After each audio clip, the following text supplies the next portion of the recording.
for the defense is, of course, that that confession was adduced firstly by promise of a favor to ASP Greenwich, Alford Greenwich, and then secondly, that when Lewis in fact made a second confession to Sergeant Palomo at the time, now Inspector Palomo, that it was induced by threat, by force.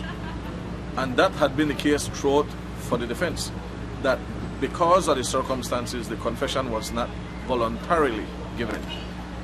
It was then unlawful and so could not have been admitted into evidence.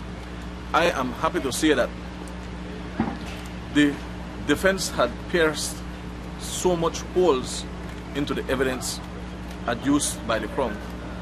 It became so tenuous that the jury could not have formed a unanimous verdict and a unanimous decision, and they could not have returned a verdict of guilty for Warren Lewis.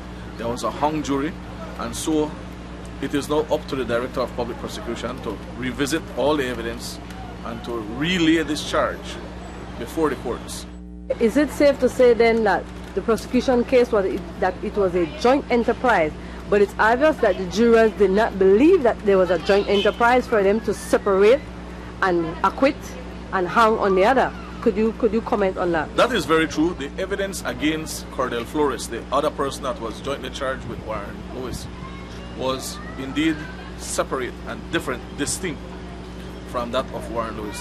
Warren Lewis implicated himself by allegedly making an admission. Now, in his admission, he at no time indicated to the court or to the police in his statement that Cordell Flores was a part of the killing. At no time.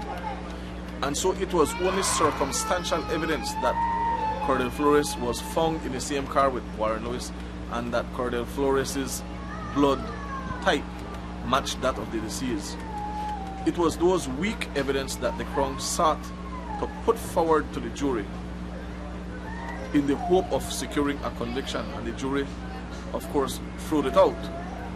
So the case then, by all means, from the very beginning, was very weak against Cordell Flores. Very, very weak. Okay. And the judge decided in the voir dire as well, because a no-case submission was done by Mrs. Alifa Elrington Hyde, the attorney on record for Cordell Flores. Mrs. Hyde was able to convince the jurors that indeed her client had no part to it. And so he was acquitted outrightly last night by the jurors, and he walked free, a free man. Now, what does this say for Warren Lewis, who has been on remand for 5 years? When will he get this retrial? Well, that is correct to say Warren Lewis has been on remand for 5.5 years, 5 years, 6 months, and this will be his third trial in the same matter, because he was already before a previous jury, and that jury was discharged. This case now is a hung jury, and so he will go before a third jury. I am optimistic, I'm cautiously optimistic that the evidence remains the same. And so, as a matter of fact, I think that he will have indeed the opportunity, a better opportunity, to exonerate himself before another jury.